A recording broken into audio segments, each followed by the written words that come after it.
اور یضربون وجوہہم وادبارہم، ان کے پیچھے ان کی پیشانیوں پر مارتے ہیں روح نکالنے کے لیے، بہت شدت کا درد.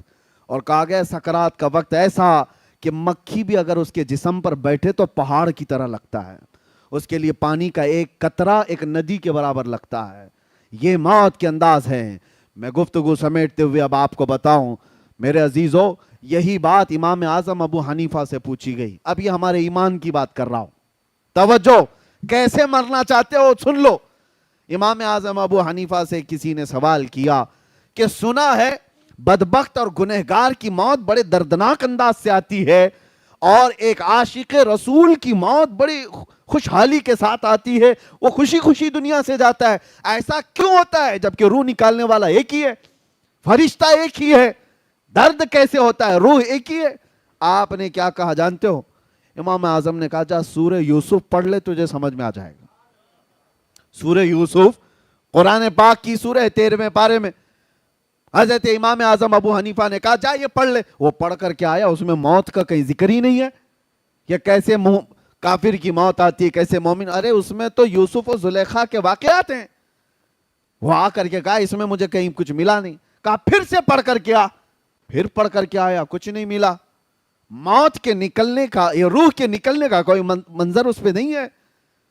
امام اعظم نے پوچھا پھر کیا پڑھا تو نے؟ کہا اس میں تو اللہ تعالیٰ نے یوسف علیہ السلام کے بچپن سے لے کر کے ان کے وزارت عظمیٰ تک کے واقعات بھی بیان فرمائے. کہا اس میں زلیخا کا واقعہ تو پڑھا ہے؟ کہا کیا ہے واقعہ؟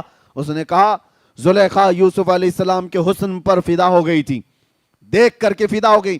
شہر کی عورتوں نے ان کو تانا دینا شروع کیا زلیخا کو کہ ایک جوان لڑکے پر تو فدا ہو گئی، اس لیے کہ ان عورتوں نے یوسف کو دیکھا نہیں تھا، تانے مار رہی تھی.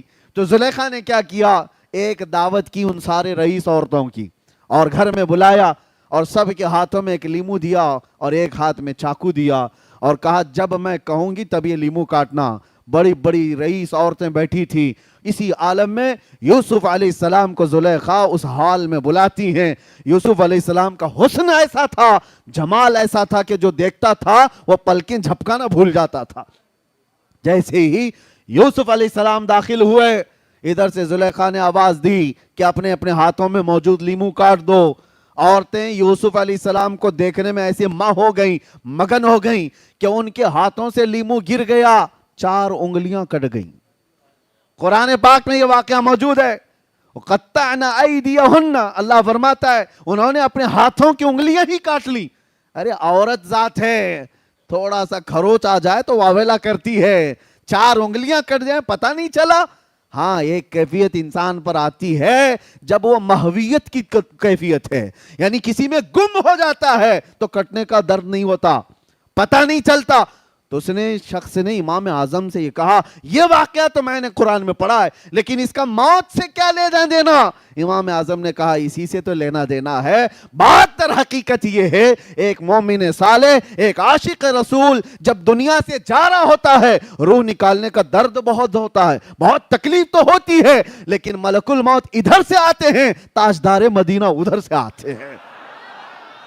ادھر سے یہ روح نکال رہے ہوتے ہیں، ادھر وہ جمال مصطفیٰ دیکھ رہا ہوتا ہے، وہ حسین چہرہ دیکھ رہا ہوتا ہے. ارے عورتوں کو یوسف کا حسن دیکھتے دیکھتے انگلیاں کٹنے کا درد نہیں ہوا، مومن صالح کو جمال مصطفیٰ دیکھ کر روح نکلنے کا بھی احساس نہیں ہوگا، پتہ ہی نہیں چلے گا کہ روح کب نکلی. اسی کو تو اعلیٰ حضرت نے فرمایا تھا حسن یوسف پہ کٹی مصر میں انگشت زنا. ہاں میرے عزیزو، یہ اعلیٰ حضرت کا کمال تو دیکھو، 5 چیزیں اس شعر میں فرمایا آپ نے. حسن یوسف پہ کٹی مصر میں انگشت زنا، سر کٹاتے ہیں تیرے نام پہ مردان عرب. کیا کیا اعلیٰ حضرت فرماتے ہیں؟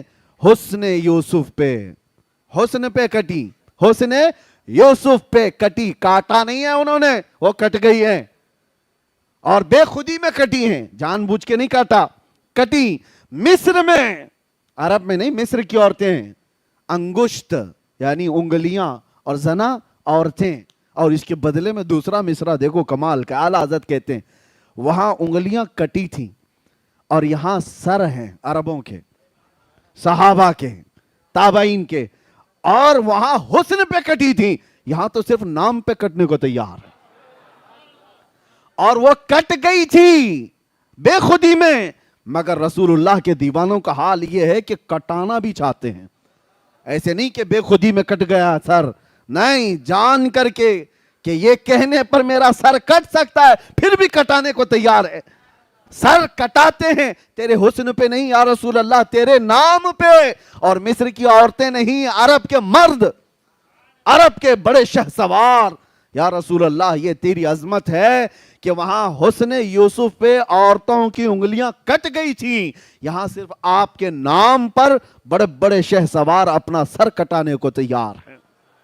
بہرحال خلاصہ کلام یہ ہے، اس عشق میں جیتے رہو گے تو دنیا سے جانا بھی آسان ہوگا، بلکہ دنیا میں جینا بھی آسان ہوگا.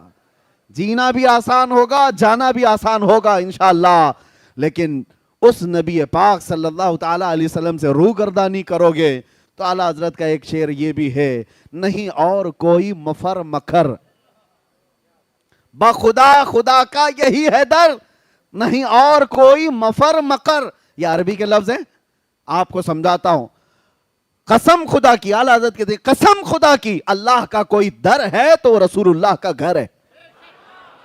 اللہ کا کوئی در ہے تو رسول اللہ کا گھر ہے، یہی ہے بخدا خدا کا یہی ہے در.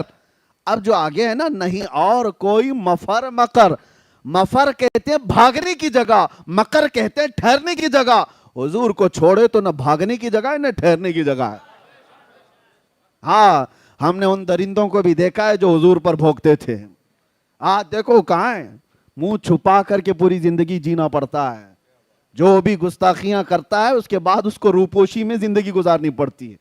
وجہ اس کو بھی پتا ہے، ہم یہاں سے دھمکی نہیں دے رہے، لیکن یہ قدرتی طور پر ہے. وہ یہاں نہیں، پوری دنیا میں کرتا خود ہے فیم کے لیے، اور پھر بعد میں پوری زندگی ڈر ڈر کے جیتا ہے. وہ 4 لوگوں کے سامنے بھی جینا مشکل رہتا ہے گستاخی کرنے والوں کا. تو کیسی زندگی ہے. اور الحمدللہ جو محبت مصطفیٰ کی بات کرتے ہیں، ہم ہزاروں میں تنہا بھی گھوم سکتے ہیں، تنہا جا سکتے ہیں. گستاخی کرنے کے بعد بھاگنے کی بھی جگہ نہیں، ٹھہرنے کی بھی جگہ نہیں. ہاں، آپ کو پتا ہے آج سے 4 سال پہلے وہ پاکھنڈی جو بھوکتا تھا، اس کے گوفے میں ایک 8 سال کا بچہ آ گیا تھا. نیوز آپ نے بھی سنا ہوگا. مسلمان بچہ تھا اور غلطی سے پانی لینے کے لیے چلا گیا تھا. نیوز والوں نے بھی بہت چلایا، لیکن اس کو اتنا بڑا کر دیا گیا. ارے مسلمان بچہ آ گیا 8 سال کا، پتہ نہیں کیا کرنے آیا تھا کیا نہیں کرنے آیا تھا، سارے اس کے اطراف. ارے بات در حقیقت اس بچے کی نہیں ہے، تم نے جو گستاخی کی ہے اس کے بعد 8 سال کا بچہ بھی تمہارے لیے ملک الموت لگتا ہے. حالانکہ بچوں سے کیا ہو سکتا تھا، اس کو تو موت کا فرشتہ سمجھنے لگ گیا. یہ ڈر ہے، یہ خوف ہے حضور کو چھوڑنے کے بعد یا حضور پر بھونکنے کے بعد. اور وہ جو رافضی کتا تھا لکھنؤ کا، جس نے نام بھی بدلا تھا دین بھی بدلا تھا، ہاں، دوسرے دھرم میں جا کر کے لوگوں کو پروموٹ کر رہا تھا کہ میں نے دھرم بھی بدل لیا، نام بھی بدل لیا. کہاں ہے؟ ڈھونڈ کے نکالو. آج کہیں ہے؟ 6 مہینے چاٹو گیری کرتے رہے، اس کے بعد وہاں سے بھی کک مار کے بھگا دیا گیا. دھوبی کا کتا، نہ گھر کا نہ گھاٹ کا. اعلیٰ حضرت فرماتے یا رسول اللہ، جو تیرے در سے یار پھرتے ہیں در بدر یوں ہی خار پھرتے ہیں.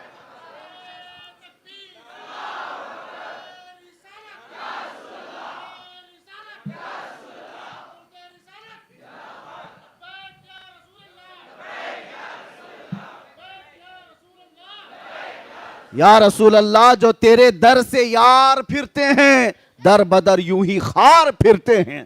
اور جو ان کے در سے وابستہ ہوا اس کا حال تو یہ ہے کہ ہر زمانے نے دیکھا ہے، جب تک بکے نہ تھے تو کوئی پوچھتا نہ تھا.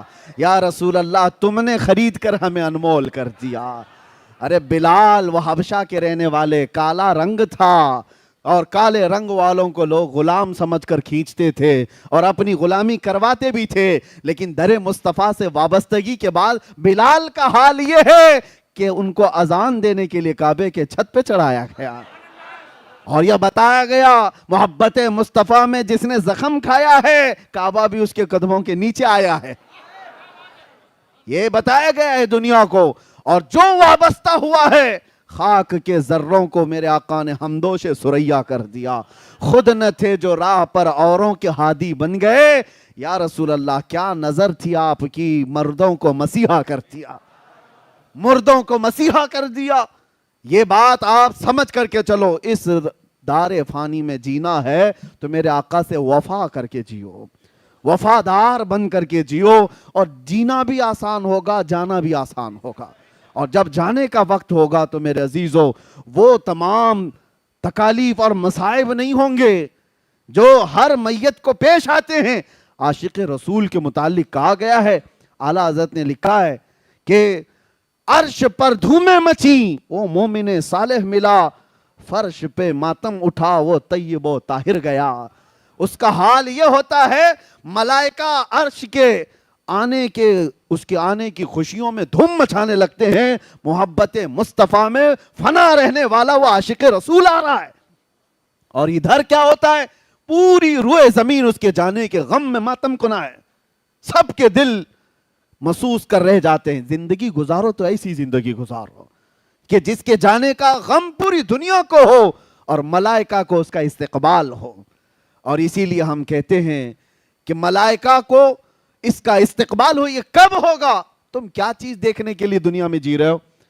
ہر آدمی اپنے اپنے کچھ نہ کچھ ایکسپیکٹیشن رکھتا ہے. 40 سال کا ہو گیا ہوں, اتنا کمایا ہوں, یہ چاہیے.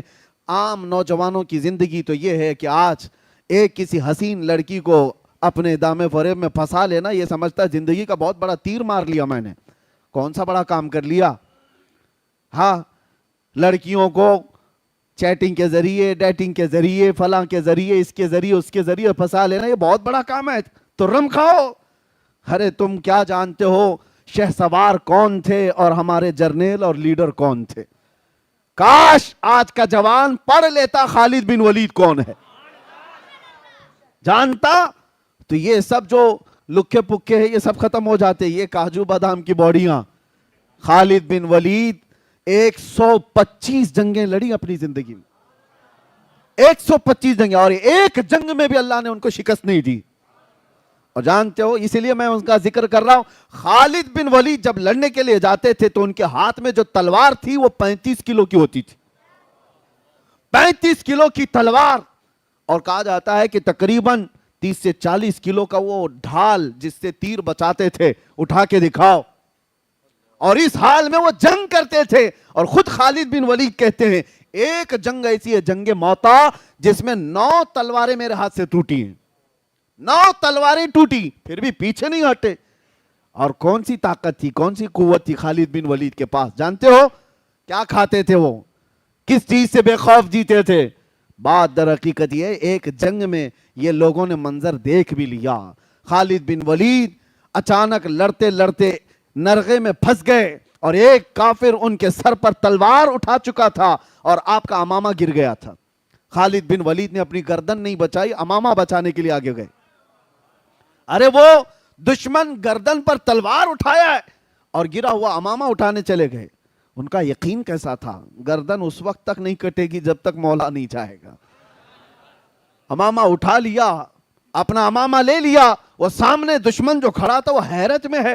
کہا ایک چھوٹا سپاہی بھی ایسی غلطی نہیں کرتا, تم تو سپہ سالار ہو خالد بن ولید, کہ تم ایسے وقت میں جب تلوار تمہاری گردن پر ہو اور تم اپنا کھویا ہوا امامہ اٹھانے جا رہے ہو, یہ پگڑی اٹھانے جا رہے ہو. خالد بن ولید نے جواب دیا تھا, بات در حقیقت یہ ہے میں اپنی طاقت کے بل بوتے نہیں لڑتا, یہ میرے بازوؤں کی طاقت نہیں ہے جو مجھے جرنیل بنائی ہوئی ہے. حقیقی بات یہ ہے اس امامے میں میرے رسول اللہ کے 3 موئے مبارکہ ہیں.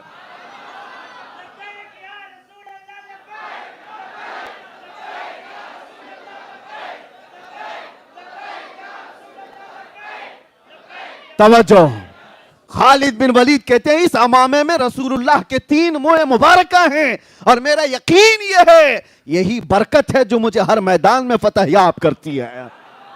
ہاں, یہ ہے نسبت صحابہ کی, یہ ہے وفاداری جو انہیں طاقتور بنا رکھی تھی. اسی لیے میں نے کہا وفا کرو تو جینا بھی آسان ہے, جانا بھی آسان. اور بے وفائی میں یہاں گھٹ گھٹ کر کے مرتے رہو گے.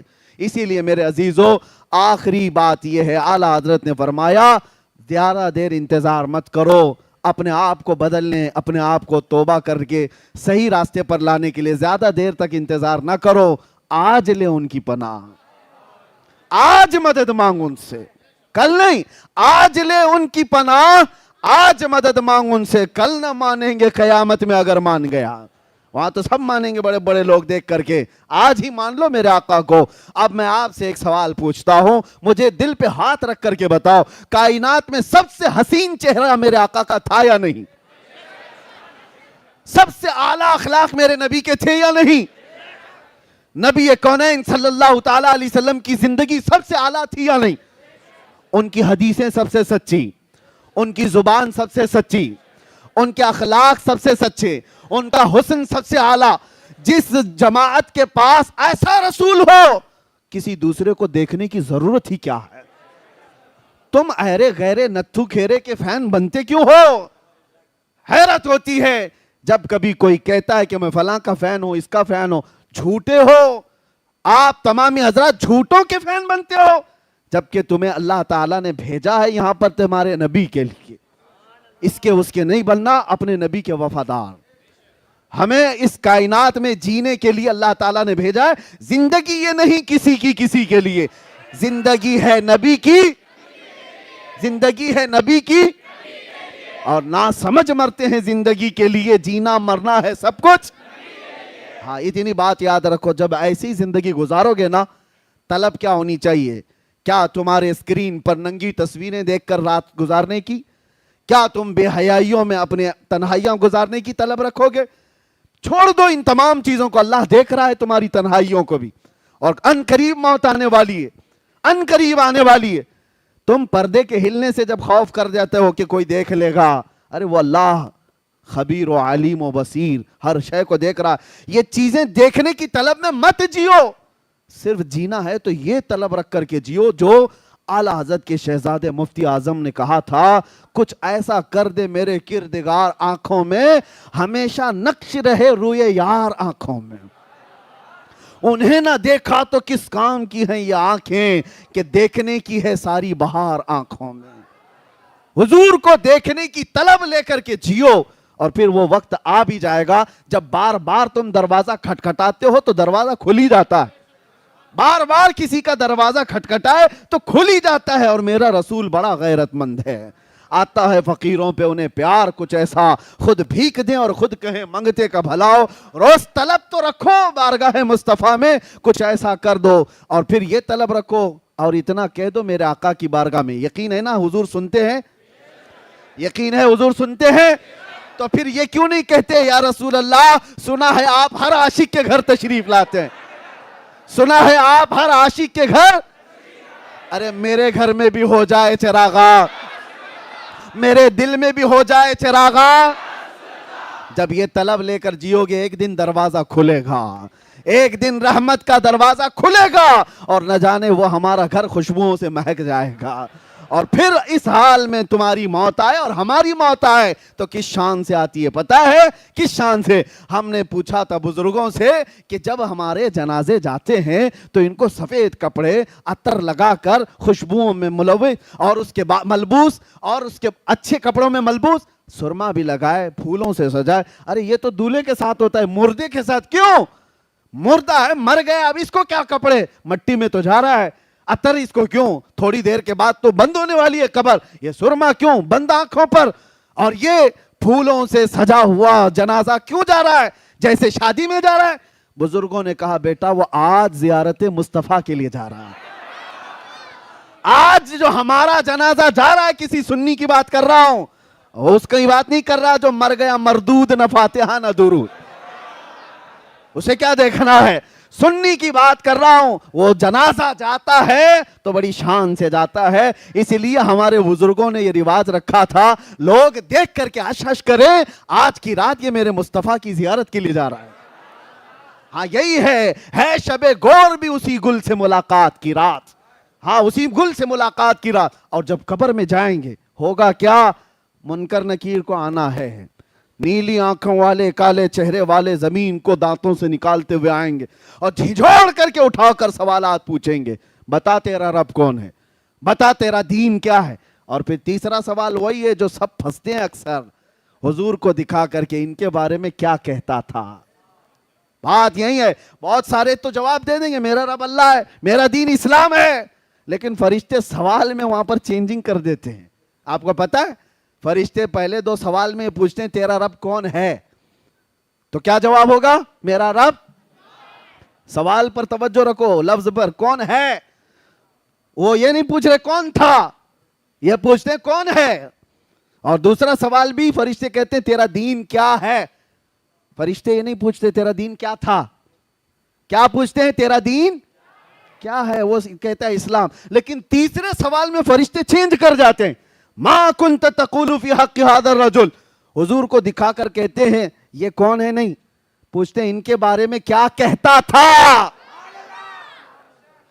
ہاں یہ اب بھی کیا کہہ رہا وہ نہیں, پہلے کیا تھا, اپوزیشن میں تھا کہ ادھر تھا. ان کو دکھا کر کے حضور کو فرشتے کہتے ہیں ما کنت تقول, کیا کہتا تھا حضور کے بارے میں. ہاں تو وہ پھر حضور کو جو کہتا تھا اسے کہنا پڑے گا.